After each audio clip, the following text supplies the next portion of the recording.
Ladies and gentlemen, welcome to another edition of Beyond the Album Cover with Jarrell Mason, where we get inside the entertainment industry with those in the know and give them their flowers while they're here to be celebrated. With me right now, I have my brother from another mother. He's on that 90s R&B, hip-hop, soul, new jack swing vibe. You could tell with the do. He got a brand new EP out. We're going to talk about that, what inspired him to get into music, all that and more with my man, Jalen Hemphill. Jalen, welcome to Beyond the Album Cover, bro, and it's been long overdue. Yes, sir. Yes, sir. Thanks for having me. Appreciate it. Man, not a problem. So first off, before we get into how you got into business, can you tell us how did you get the look with the hair, kind of like an homage to Kid and Play with the fade? So how did that come about? Because that's a distinct feature on you that tends to pop out when most people see you like, man, how you keep his fade so fresh? Right. It started when I was 19. My sister had a 80s theme 17th birthday party. So I had it wasn't as high like this. It took years for it to grow like this because over the years, I've learned how to take better care of my hair, what kind of products to use, how to keep it, how to maintain it. So my sister had a 17 theme 80s birthday party. It was very short. So I just from that time on, I grew it. And I think that winter, I cut it off. I started fresh. I grew my hair back out, started over.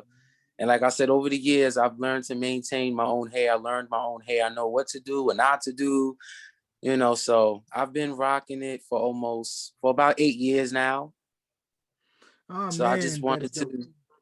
yeah, thank you. So I just wanted to um play on my image more, like exaggerate it. Um, just have an image that represents, what it means to be a Black man who embraces his own identity, so, something for little Black boys to see and embrace, like, oh, that's so cool. Cause, I've gotten that before too. I've had little boys in the street stop me like, Mommy, look, his hair is so cool. I've had mothers come up to me like, how do you do that to this hair? How do you do that to your hair? I'm trying to get my son to do that with his hair. So, just I'm very big on my image a lot, so I had to exaggerate it with the hair. Yeah. Yeah, because with the hair, maintaining the fade is just like those that maintain waves. I don't have the patience for waves, but I know a lot of people that do that participate in Wave Cap Wednesday. If you know about Wave Cap Wednesday, it is a big deal, but you got to sleep with a stocking cap on, get you that Yes. black thing of sporting waves grease, and constantly brush, repeat. And if you do that enough, you have waves like Tariq on Power. Absolutely. Because before I had a flat top, I was one of those, I used to try to get waves too, but it wasn't as successful, and it was just too much to maintain. So the high top I master better. So I master the high top way better than waves. So this is my thing. I stick to high top. So Yeah, I stick with a low close cut, one all the way around, right, square in the back, do the sides. That's all I need to right, know, and I'm good. Because with the right, right, pandemic, right. I haven't been able to go get a fresh cut. But I got some clippers from Walmart, and I told my wife, "Look at this video here before you cut my hair." Yeah, right. Absolutely. Absolutely. Yeah, because fresh haircut, fresh car, and if your gas tank is full, that's considered a successful day. There you go. Absolutely. Yes, sir. So let's push that out to the side. Let's get into how did you get into the music game? What inspired you to get into the game? Well, I was born singing. So I've been singing since I was 2 years old. I was singing before I can talk and speak in complete sentences, and just listening to Mary J. Blige, I'm a diehard Mary J. Blige fan, number one fan. She's the reason why I sing. She's one of the reasons why I sing. And I decided to become a singer. Like I said to myself, I'm gonna be a singer when I was 9 years old, but and didn't take it seriously, got shy. And then I didn't start taking singing seriously until I was 14 because I overheard this girl I went to middle school with. She overheard me singing. She was like, wow, you can really sing. And that was the first time I ever had somebody say that to me. And it really put that battery in my back and was like, you know what? Yeah, I'm gonna sing. And then 18, I did. So just over the years, I've been doing talent shows in schools and been participating in shows and stuff like that. And it wasn't until 2017, I had a friend. through social media on Instagram, who I've been following. His name is Brian C. Brian C is one of the artists on my label, Urban House Records. I met with the head of Urban House Records, who is a close brother of mine. Shout outs to Sharif. That's my brother. We met downtown in Brooklyn at a Barnes and Noble, and we had a meeting. He talked to me about the meeting and what was his vision and why he wanted me to join, because they found me through Instagram. And they couldn't find any videos of me singing or performing because I wasn't really doing all of that. I was just a fly guy on Instagram who loved hip hop and R&B music. So long story short, they signed me. I'm the first male R&B singer on the label. The rest is history. Here I am. So being out of NY, did you cut your teeth doing a lot of performances with open mic nights, talent shows, or doing the open cattle call at Apollo in Harlem? Actually, no, we didn't do Apollo in Harlem, but we did do open mic events like throughout the city, downtown in Brooklyn and Queens. And it was just we met other people, other artists along the way, and we was able to also we have our own show called House Party.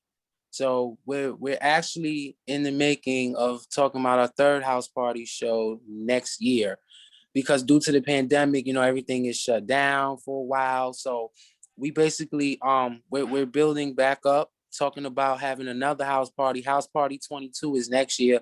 So we'll be back at it again. That's pretty much how we do our shows, and we sell tickets and stuff. People come out, we have a good time. There's food, there's drinks, there's stage, everything. So that's pretty much how we do. And we just keep at it. We always stay doing shows when we can. So yeah. So you mentioned Mary J. Blige earlier. Who else were some of your musical influences that inspired you that you want to take and add your own spin to? TLC, Belle Biv DeVoe, Brandy, Aaliyah, Tribe Called Quest, Big Daddy Kane, LL Cool J, Slick Rick, Run DMC. I have a lot of inspirations, a lot of favorites. I definitely take a part or a piece of them. I see myself in them, and I just, I apply it to what I do. Right, because definitely a lot of the influences you mentioned come from the golden era or the New Jack Swing, hip hop soul era, and during that time period, it was Yep. all about creativity where biting wasn't allowed. You had to come with your own unique look, your own unique flow, unique sound. And if you Absolutely. look at artists you mentioned like BBD and TLC, they were very big on big, baggy, bright, and colorful. And plus, it didn't hurt that it had catchy songs to go along with their looks. Right. Absolutely. So yeah, like when you look at me, when you hear me, you get it's hip hop, but I'm an R&B singer. I dress baggy, but I'm B-boy. But it's, everything on me is custom. Like I have a custom bracelet, custom rings, custom shoes, jacket, just, yeah, the colors, the yellows and the reds and the greens, and just staying vibrant, original, fresh, because it's nothing new, but I have they call me the R&B boys, R&B singer, B-boy swag. When you combine the two, that's what you get. So there's no one else really that's doing that. I'm basically a combination of old school and new school. Like I'm bridging the gap. So that's pretty much my thing altogether. So yeah. Right. And as of the recording of this podcast, will be the verses for SWV and Escape. So give me Yes. your top five Escape and SWV cuts. We can go straight singles, we can do remixes, we can do album cuts. So Right. top five cuts of each group. And then I'll give you mine. Yes, yes. Yes, yes, yes. So SWV, I got the Anything Wu-Tang remix.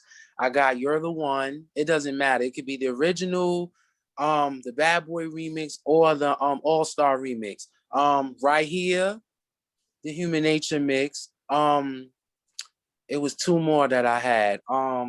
When You Cry and Someone. Escape is Let Me Know. That's my all-time favorite. I love that they sing over the Marley Marl classic, the symphony beat. It was crazy. It's crazy to me. So it's Let Me Know, Just Kicking It, um, Can't Hang, um, Escape. It was two more. I always get stuck when I pick because my mom be rambling. It's bloop, bloop, bloop, bloop. It just keeps popping up with all these songs. Two more Escape joints. Understanding and Is My Living in Vain.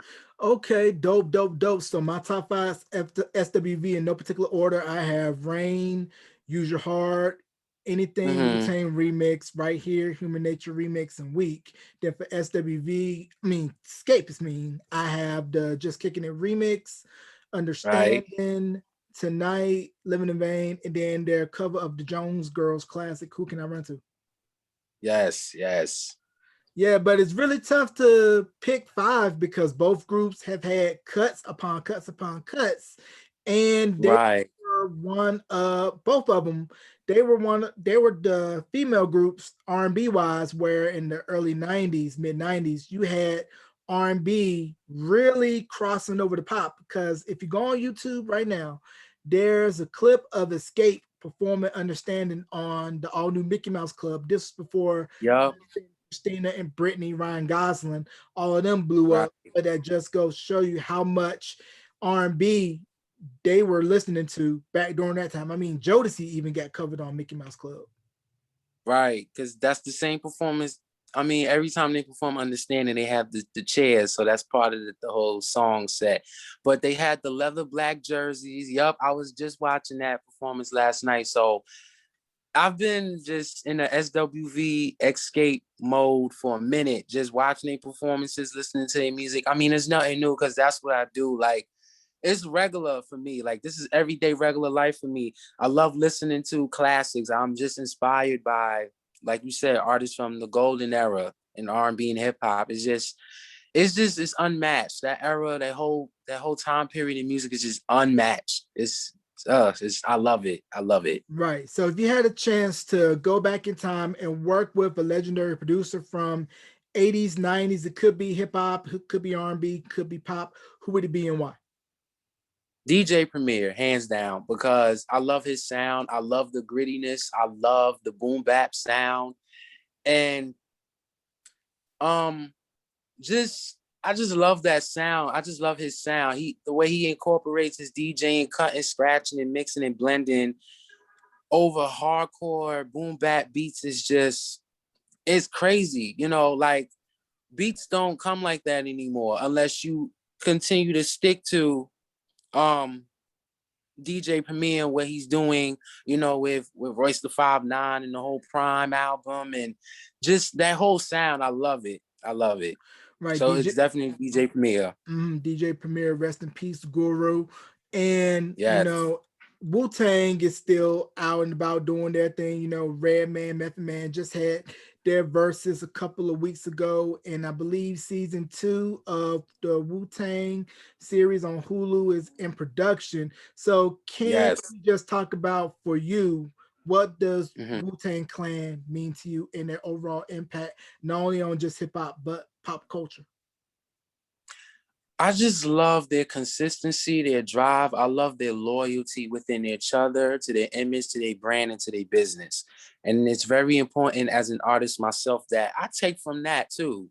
Like I have a logo. I have a friend who drew a b-boy picture of me, a little cartoon version.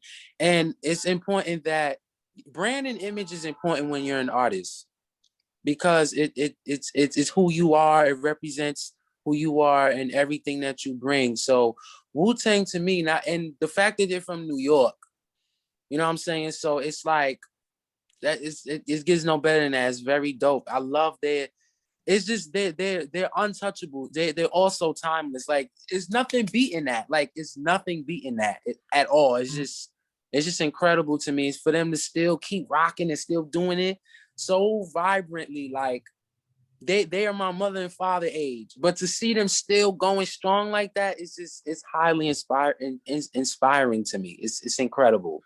I agree. Rest in peace, ODB. Because if you take a look at what Wu Tang did, how they were able to say we're 9 MCs, And instead of Yes. having Loud RCA release all of their solo albums, where if you sign a contract, if you're in a group, the label has right of first refusal for you to put out a solo record on that label, but they were able to negotiate it to where we're going to go to this label and that label and put out solo albums on those labels. You know how Method Man was able to release his solo albums on Def Jam. I believe ODB had his out on Elektra, and they were able to extend the branches from the tree, which is Wu-Tang Clan. And you see how everything is gone with Method Man on Power Book 2 and all the stuff RZA has done, and how they're Right. still standing the test of time. And Enter the Wu 36 Chambers still a classic to this day.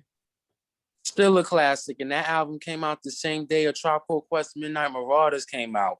But the fact that when they got signed, it wasn't like, okay, we're going to sign one or two and then we're going to come back for the rescue. No, they said, no, you sign everybody. You're going to sign all 9 of us. You're going to take everybody. And for them to branch out and do their own thing, but still stick to the Wu-Tang brand is incredible.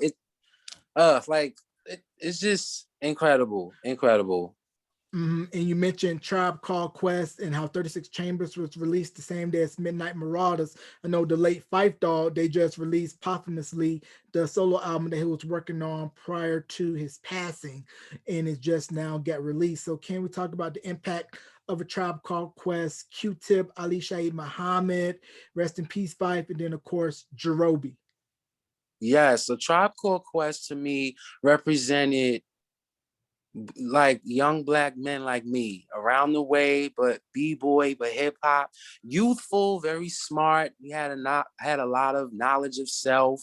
But when you really like it, these guys, like if you hang out with them, they would tell you like they wasn't trying to be like on some Black Panther type stuff. They was just being themselves.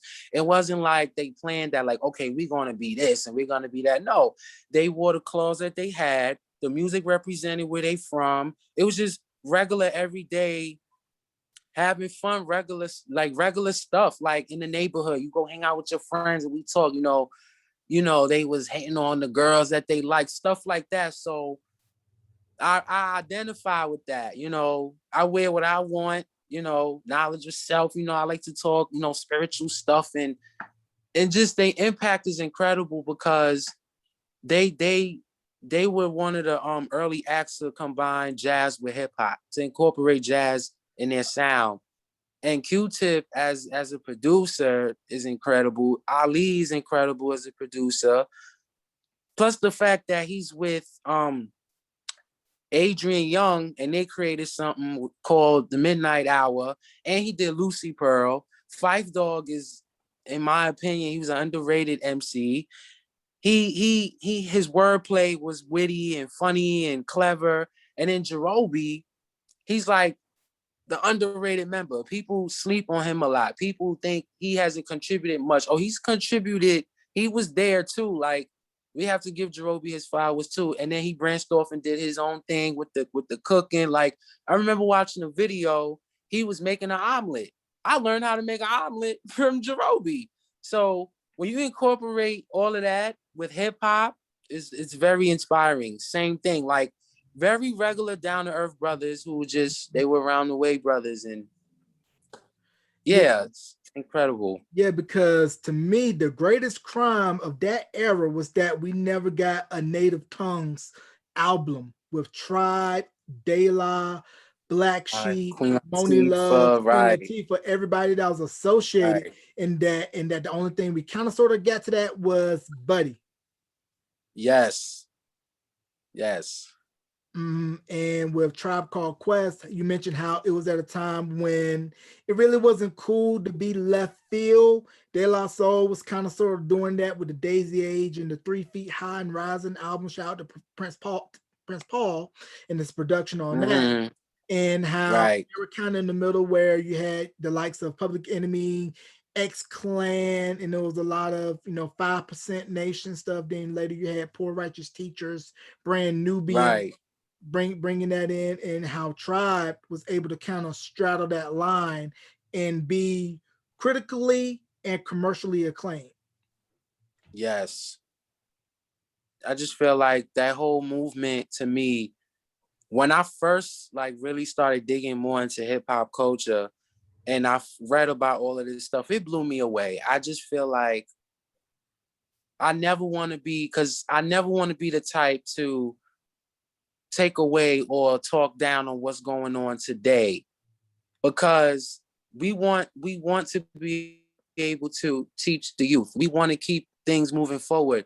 But when I found out about hip hop culture and the 5% Nation and all of that knowledge stuff they was spitting, it blew me away, because it was a movement and they was loyal to that. They stuck by who they were and what they felt, and they made sure that they knew there was a responsibility that they had with their platforms and their voices and their music. They wasn't just going out here saying just anything. They wanted to touch the people. They wanted to connect and reach the people. And they was also about having fun and being yourselves. Now, of course, me personally, I got a little older. I was able to find my own identity and voice. And sometimes you kind of outgrow things to a point where you start seeing little flaws in it. Not to knock them, but for me personally, like, I knew what I identify with, what I don't identify with. So that's what helped me find my voice and my identity even more. But to still, I still take from what they've done and just apply it to what I do. I know what I know and I know how I feel. So I'm also responsible with my music and my platform and what I say and what I put out there. But just know that when you listen to my stuff, when you see me, what I wear, that's on me. So it still has a lot to do with who I am and what I do. Mhm. I don't stray away from that. I still am connected to that. So yeah. Right. And you mentioned Mary J. Blige. So what was it like the first time you heard the What's the 411 album? I wasn't even born until 94. I was born in March 94. My life came out November 94. So I just remember from what my family have told me. When I came around, well, when I was born, well, about 2 years old, that's when I became a fan. I was in 96. That was a year before Share My World came out. So I'm going down at the time was being played all the time. And my family they used to say all the time, like, I used to sing that song. I used to sing Mary J. Blige songs a lot. The only word I could say was down. That's the only way I could say. So every time that part when the song would come up, I can only say down because I was only 2 years old. But that's what started it for me. And it's just every time I heard her voice, I gravitated towards her. Like, it's whatever I was doing, whatever I was paying attention to, I dropped that because my attention was on Mary all of a sudden. Her voice and her energy is it is very captivating. It draws you in. Her raw energy, her style, her pain, her joy. You hear all of that in the music all at the same time. And it made you think, it made you reflect on life and what you've been through. And it feels good because she's taking you from one place to another, which is something a lot of singers don't have or know how to do. It's more than just hitting high notes and being on the right octaves. You have to know how to communicate, how to touch the people. And that's something she's taken from hip hop. And to incorporate that with soul music is the queen, hands down, the queen. A great mesh and a great match. If you haven't listened to the What's the 411 album along with the remix album, definitely must listen Yes. because I remember specifically when that record came out, her debut, I was around 7. And Mm-hmm. that record, it was the first time where you had an R&B singer singing over hip hop beats. You had the late Prince Marky D doing production along with Corey Rooney. They did Real Love for her, and of course, Right. that was some of his early production credits because, of course, he was with Uptown at the time before he got Mm-hmm. hired by the late Andre Harrell to form Bad Boy, and how Right. Mary is still going strong to this day, and her songs are still resonated all over the world, and people still love and care about MJB. Absolutely, absolutely. Her music is forever a staple for what I do. That remix album is like my all-time favorite remix album. It's the first of its kind. Like you came out straight out the gate singing over hip hop beats with a hip hop, a MC manner, a mindset. I mean, people were singing over hip hop beats before that, but no one did as convincingly as Mary did it. That's what made her stand out. And for her to have a remix album to continue to push it even further, it just, I think even before my life, the 411 remix album already solidified her as the queen of hip hop soul, because she was the first, like no one, there was no R&B singers that had a whole roster of rappers and DJs on their album like that. You got Kid Capri, you got Craig Mack, Biggie, Heavy D, Greg Nice from Nice and Smooth. There was nobody doing it like that. Nobody. So yeah. Yeah, the music was hard enough to where even the most hip hop head dude would be like, "Oh, this is tight." Right. Absolutely. Even the most, yes, even the most hardest hood dudes was bopping their heads, bumping to You Remind Me or Real Love or a Reminisce or You Don't Have to Worry. You know what I'm saying? Like, it's not many R&B singers that could do what Mary do or have done what she's done. It's just not the same impact at all. Mm, Many duplicated, but it's, you know what I'm saying? It's not the same. You either right, have it or you don't.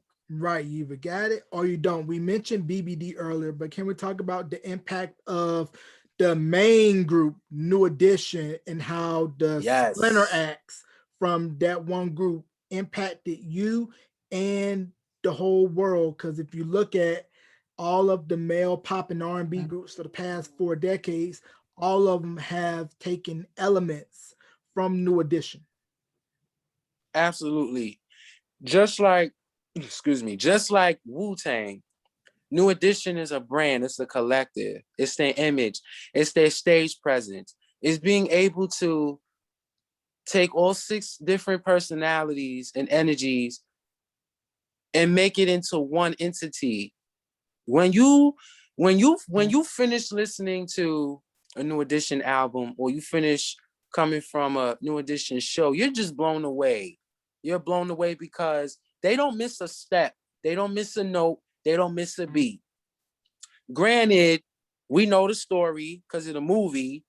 We know what they was going through, but they made sure when they came out on stage, they was gonna give you a show.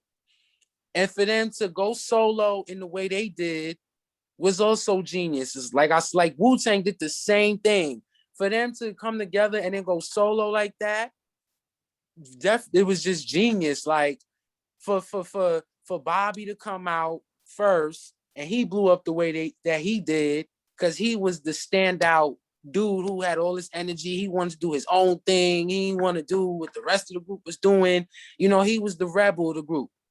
And then BBD come with the whole mental thing, which I identify with. You know, the baggy clothes, the overalls, you got the fly girls dancing behind you, shaking their butts and gyrating. And they just do what they did what they wanted to do. Ralph was the smooth, sensitive guy who knew how to sweep you off your feet. And then you had Johnny Gill, who was the most romantic.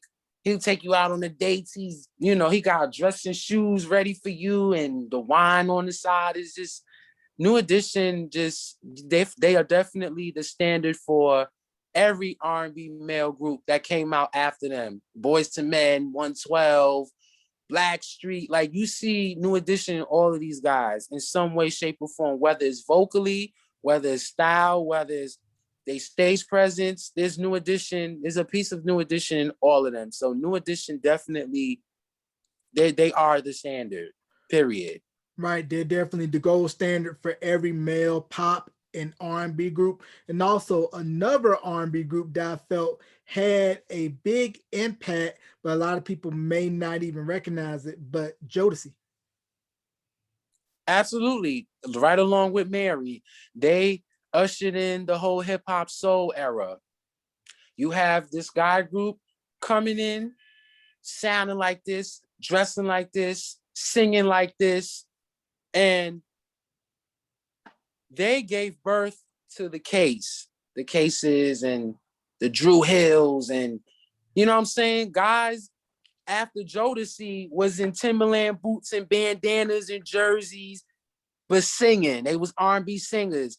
Nobody was doing that like that. Hip hop soul, like they was gritty. They was raw. They just like Mary. They that whole Uptown Records ushered in that whole hip hop soul movement era, and that's me all day. Like, you know, coming from the late '80s, the B-boy, combining it with R&B with that is, yeah.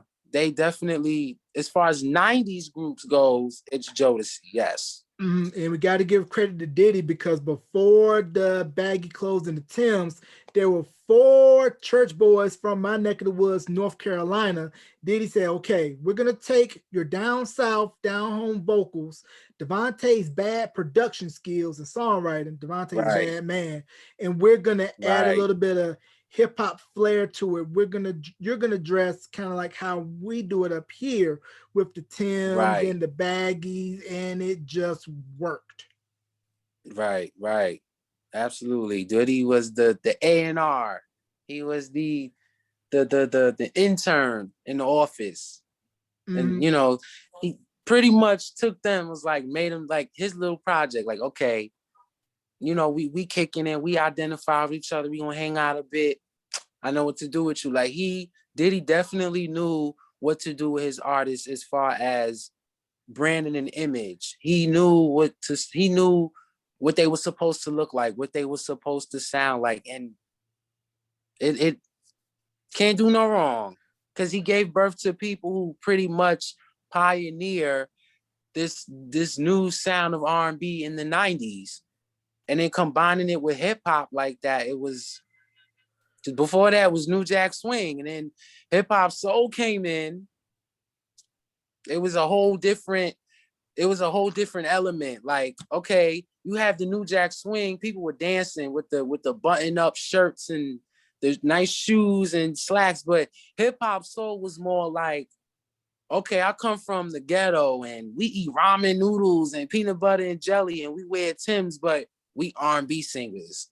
We come from the church, but you know, we struggle, and our parents kicked us out and we dropped out of high school. So it's a completely different like ball game after that. And I just identify with that coming from the Bronx. Like I see the same thing all the time. You know, the Bronx has a reputation for being so rough and rowdy, and you know what I'm saying? I'm not a rough and rowdy dude, but you know, I still have Bronx elements inside of me, part of me. So I definitely identify with that.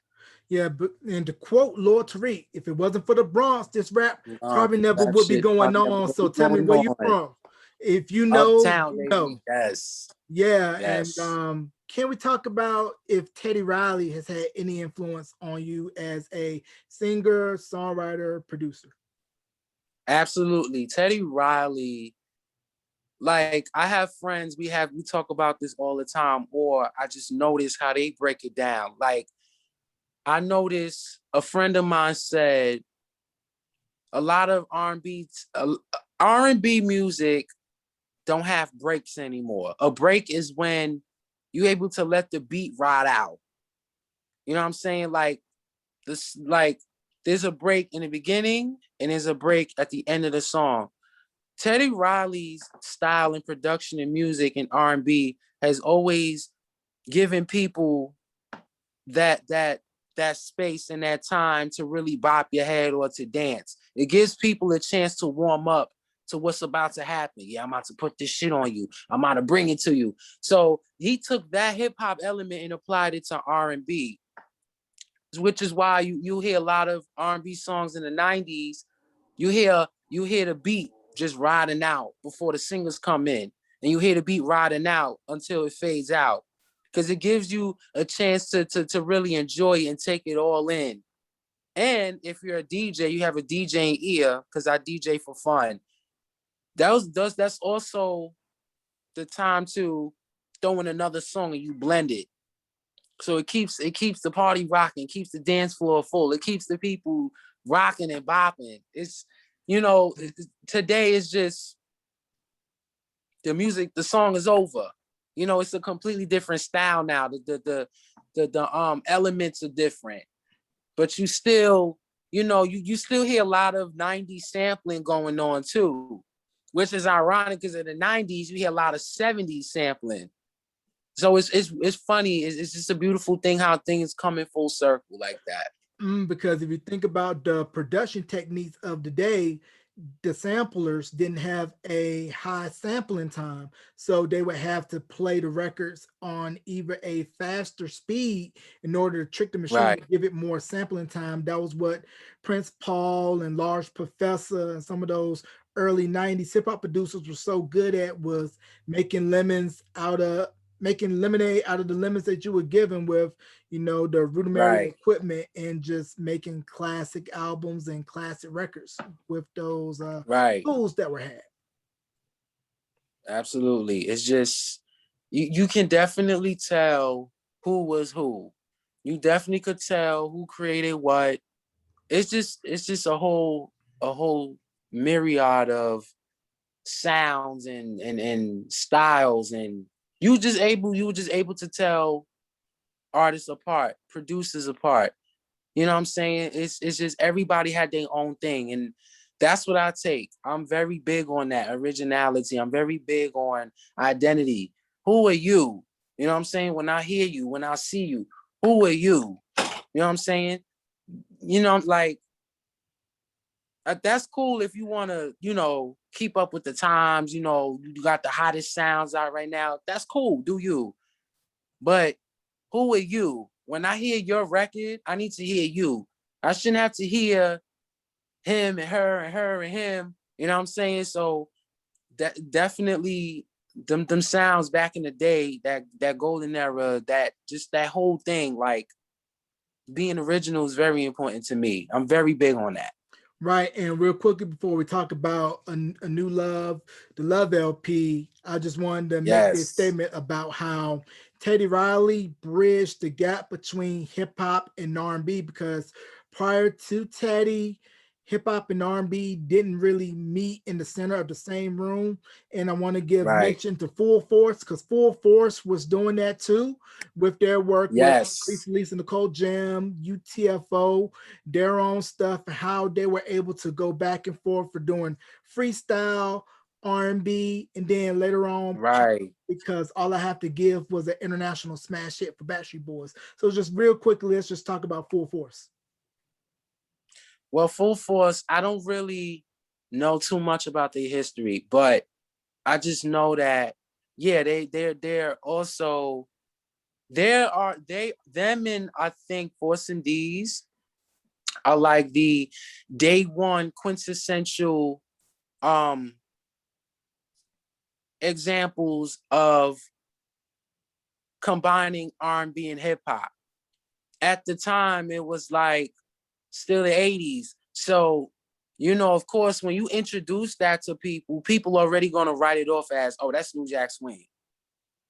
Instead of just focusing on the fact that they were the first to do hip hop and R&B together like that. It just didn't have a name. It just didn't have a specific style to it. It was just, okay, because Force MDs and Full Force were like B-boys, you know what I'm saying? Like me, like, and some not all B-boys dance. They don't flip and rock like that, but they just had that style, that energy. But when they got on the mic, they would spit some bars. They was MCs, or then they were flipping on you and start singing ballads and harmonies. And I just feel like, because I brought this up actually on a Mary J. Blige fan page group post, and of course, it didn't go well because they wasn't able to take in the information that I was trying to present. We're not taking nothing away from what the people after have done. We're not taking nothing away from what Mary has done.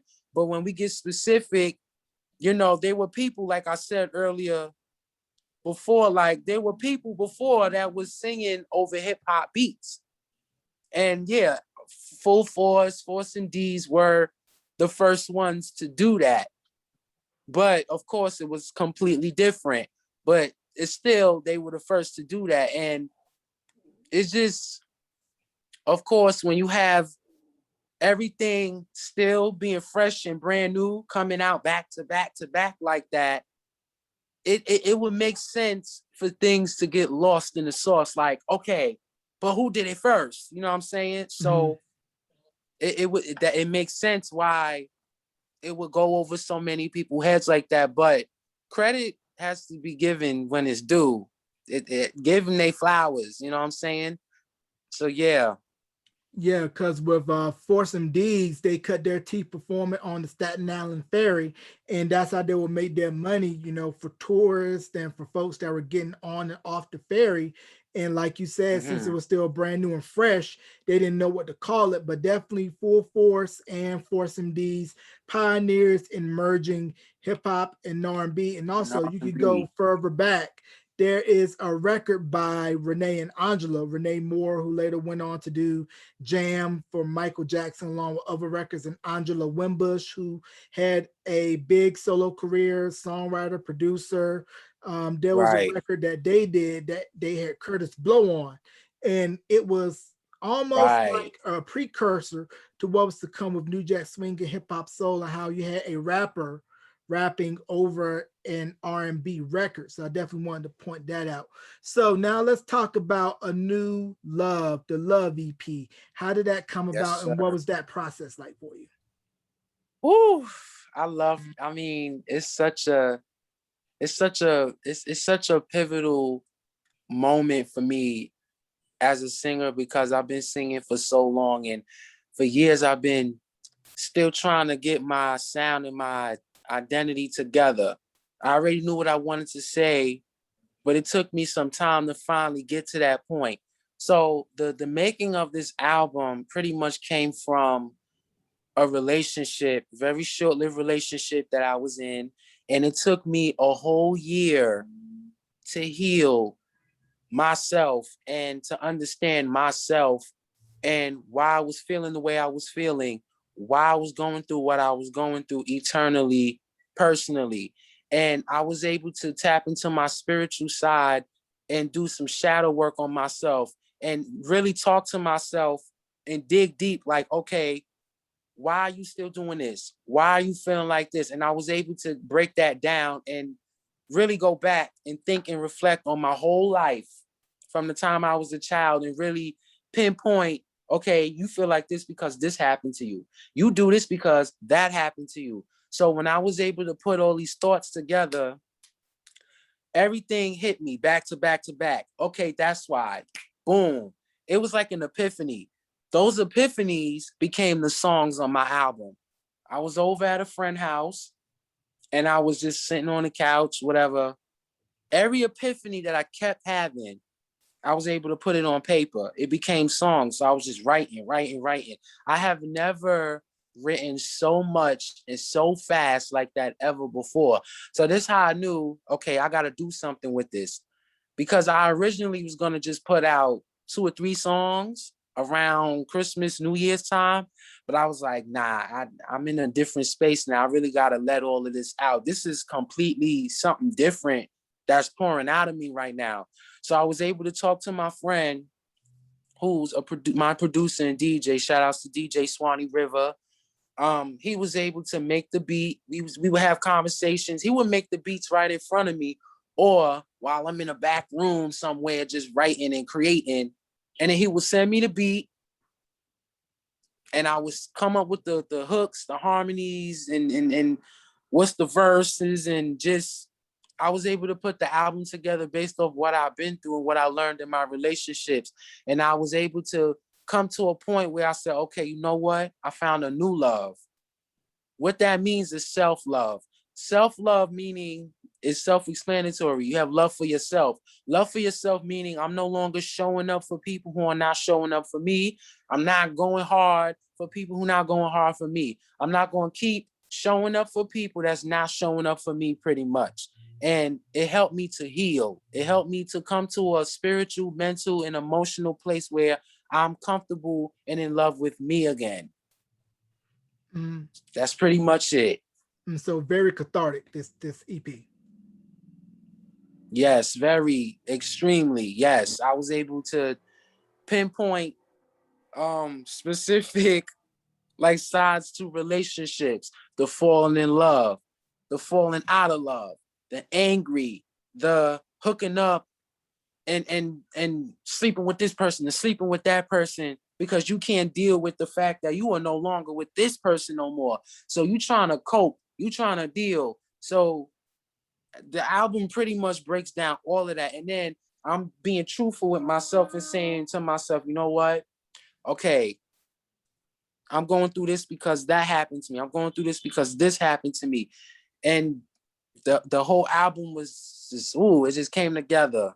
9 songs because I'm into numerology as well. And in numerology, 9 is the number that represents completion. So when I put this album together, I said, you know what, I'm gonna just do 9 songs because when this album is done and completed, I'll be done and completed. I'll be healed. I'll be complete. Mm-hmm.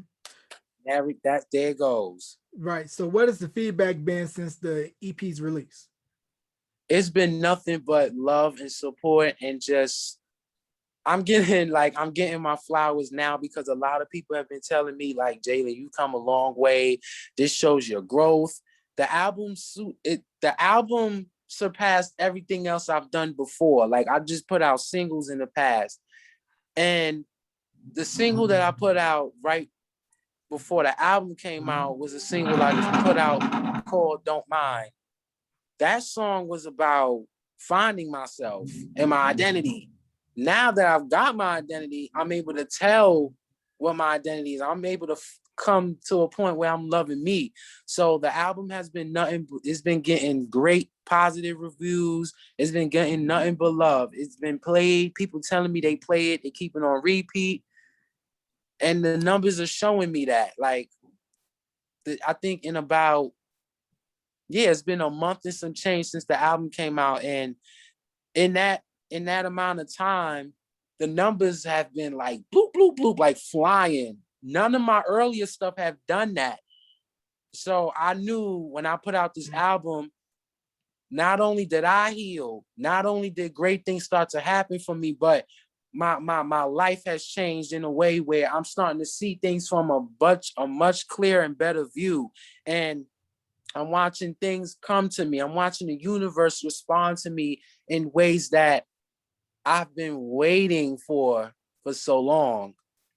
Mm-hmm. And I just feel like that's what happens when you finally learn to heal and be truthful with yourself and be honest with yourself in order to heal and get rid of things that are no longer for you. That means people, friends, family, associates, it don't matter. How you eat, how you live, change all of that up. Your mindset. So once you change yourself from within, watch the universe grant you all these blessings. And that's all it's been for me. It's been nothing but blessings. Right. And you heard that, folks. That's a word from Jalen Hemphill. Somebody needed that, and you can use that and apply that to however you want to apply to it to yourself if you pick up what he's throwing down. So with Absolutely. everything starting to open back up with, the pandemic, people getting vaccinated, I know you're probably looking forward to going back out and doing shows. Absolutely. Like I told you earlier, my team, Urban House Records, this is the old logo. We have a new logo, but I had to put the shirt on for this dope interview. But we talking about our next big show, which is called House Party 22. So it goes by years. And me and my brother, we just been talking about, what the show's gonna entail, who's gonna be there, and what it's gonna be like, because people are ready. We ready, the people are ready. And with this new album that I have, and this new love and new space and new energy that I have found and that I'm in now, I gotta bring it to the people. I gotta bring it to the stage. I gotta bring it to the show. It's time to show what this new love is about. Yep. In So the words I'm of ready. I'm Parliament. excited. Yeah. In the words of Yes. Parliament, you're ready to take it to the stage. Yes, sir. Yes. Hmm. Yes. Yeah, because like I said, everybody's itching to get back out, since everything is slowly but surely starting to open back up and concerts are starting to happen. So you definitely want to catch that lightning in the bottle with the buzz of the EP and give the people what they want. And that's a great show. So how you've been able to stay sharp with the pandemic, not being able to do shows so that you can be ready when that time comes when you start doing shows again. So how you been able to stay prepared? I stay creative. I stay creative. I normally live in my own head. So from one moment I can be happy and joyous. The next minute I'm aggravated and annoyed. The next minute, but I take all of that and I just write. I create. I listen to my favorite artists. I watch their live performances and I listen to my own music. I listen to my own album daily because as great as the album is always something to improve on. It's always something to work on. So that's what I do. I stay creative and I stay spiritual. I suffer from anxiety here and there. So what I do is I tap within. I block out from the world. You gotta get sometimes you have to step away from social media. You have to step away from the partying and having fun and friends and family and say, you know what? I need some time off to myself. Take a hot shower, drink some tea, meditate, drink water, eat fruits and vegetables. Your diet plays a lot, it has a lot to do with your energy and your spirit as well. So I stay to myself. I stay creative. I stay spiritual. I stay humble. I stay ready. I take notes. I write songs. I stay creative. You know what I'm saying? And outside of that, I'm an actor as well. So I like to watch my favorite sitcoms and television shows and all of that. I'm just that's what I do. I stay creative all the time. Now you mentioned about your anxiety, but how do you feel about now with we're in a time now where it's more socially acceptable to talk openly about mental health and not be shamed Yeah. for it. So what do you feel feelings about people are more open now to discuss mental health and how it's not as shameful or taboo as it was, let's say, 2 or 3 decades ago?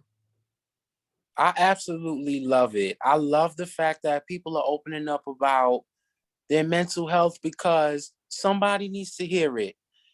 We're in a time now where social media, where everybody's in some way, shape, or form living through social media, whether you think so or not. Like we take in everything that we see and hear, and we see other people succeeding at this, succeeding at that. And when you have everybody in the world trying to work at improving themselves or taking their careers to the next level or just anything, sometimes it'll drain us to the point and make us feel like we're not doing enough. It makes us feel like, okay, why I'm not on their level. But you have to constantly remind yourself that everybody's path in life and situations and circumstances are different. What's what's happening to this person is because it's supposed to happen to them. It's their time, it's their moment. When your whatever happens for you, it'll come to you. Just like me dropping my album helped me come to some clarity and understanding, and it helped me to really figure out what love really means and what it's all about. You can't give love to others if you don't have it for yourself. Mhm. So mental health really is just about making sure that you're okay mentally, meaning you're stable. You're not trying to rush. You're not trying to constantly be like, oh my God, oh my God, oh my God. Like, I can't do this and I suck and I'm ugly and you know what I'm saying? And you just gotta find some type of way to say, you know what, this might not happen right away. So it's just it's like a prep talk for yourself. Like, you know what? It's not gonna happen right away, but I'm doing it one day at a time. Like I'm writing stuff down and I have all these plans and it may not happen right away, but I'm doing this one day at a time. I'm taking it one step at a day to remind myself, like, you doing it. You're doing it. It's better than not doing it at all. You're one step closer every day to your goals. You're one step closer every day to a better you. You're one step closer every day to a better job or a better relationship or whatever endeavors that we have working on or that we're trying to get to. So I just feel like, yeah, mental health, I love that people are speaking on it. Somebody has to hear it. Like somebody don't know how to deal with it. So they're going to learn. They're going to hear from others so that they can also learn how to cope and deal with everyday life. Right, because I feel kind of like with social media, how it's kind of the cheat code for success, where everybody doesn't see the sleepless nights, the times where you're up in the gym, so to speak, getting your shots up before the lights come on, and you're only seeing Right. the lights on you, but not everything that comes with it or beforehand. And it reminds me of how back in the day artists would cut their teeth by touring small, medium markets, maybe being the artist development deal for X amount of years before an album gets pushed out. So it kind of sort of puts everything at a microwavable speed where if it's not happening now, Absolutely. then I'm not going to want the long journey. But if you take that long journey, you're going to appreciate the success more when it does come because you put in the work and you know what it is to maintain and stay. Whereas if you get social media famous, that you'll be here today and not even gone tomorrow, but you'll be gone today as well. Right. And it's that microwavable standard now is why so many people have short attention spans. It's also why people come on social media and 1 minute you're so attached to this person or this artist or this drawer or this basketball star, whoever, and everything is quick. Oh, they got a new album? All right, then you over here. Oh, they did this? Now you over here.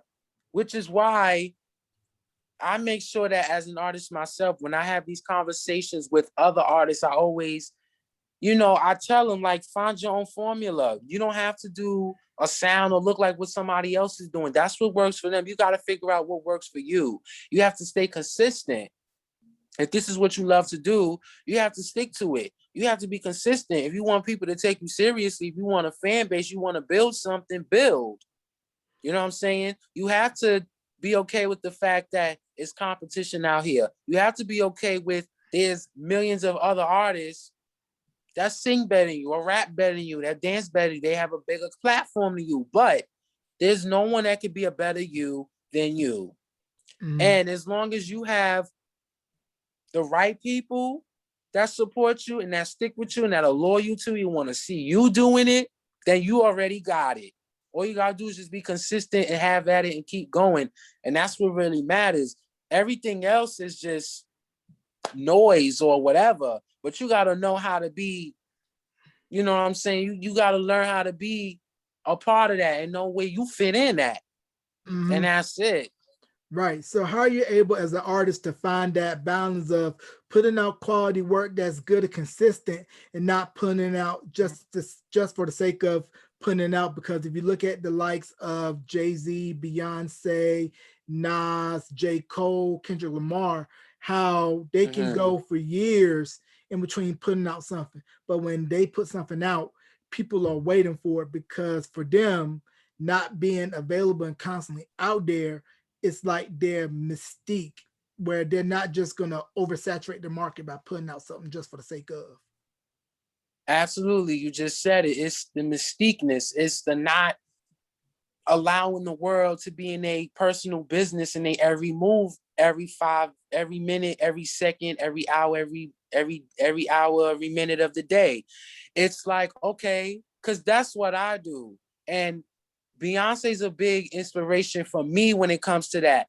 Stop telling your every move. Stop announcing when you're going to drop, when you're going to do this, because first of all, you got to have that platform first to even do stuff like that. You know what I'm saying? If you ain't got it like that, then nobody cares. That's just the harsh reality of it. There are a lot of people that do not care, but you have to know how to make the people love you and make you care by creating and building this platform for yourself, by understanding the aspects and the business side of being an artist, having a brand, having all of these things that comes with being an artist. Like, you can't just drop something right now and then you don't do shows, you're not doing interviews, we don't hear or see you for like another 4 or 5 months, and then you come back out with something else and then complain that nobody heard or see what you're doing because you weren't consistent. You didn't stay to build what you want so much of. So when you already build something, give the people quality, stay consistent, and then disappear for a while. I'm out. Live your life, spend time with family, your relationships, do what you got to do. It's that time you spent away from the media, that time you spent away from the fans for a minute, where you're living your life. And that's where all this creativity, that's where all this inspiration is coming from. Okay, I done grown now, I done had kids, I done moved into a new house, this has happened to me, and that happened to me, and that was said to me, and boom, boom, boom.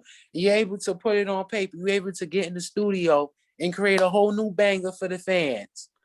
And Right. you're able to come up with a whole entirely new, different era in your career and say, wow, this is a new Jalen. This is, yo, this is incredible. You don't walk the same. You don't sound the same. And I love it. It keeps the people there. Some people might not like it. Oh, now you ain't the same no more. You ain't the same no more. Well, guess what? People come and go. People come for a reason. People come for seasons. You know what I'm saying? Some people, it's just like, okay, so you're not meant to be here no more. There's nothing I can do. All I can do is grow. You know what I'm saying? You want the old me? There you go back to the old me. My old music is there. But when I do shows, it's gonna get to the point I might bust out and bring you the old shit all over again, but you don't know that because it's called the element of surprise. It's that mystiqueness. You know what Right. I'm saying? So I definitely depend on that element of surprise in everything that I do. People ask me all the time, Jalen, you coming out with, you doing this, you doing that? And I tell them you just gotta wait and see. Stay tuned. Right. And the one artist that was notorious for that was the late great Prince. And that was the one thing I always Yup. appreciated about Prince, was that he wasn't settling.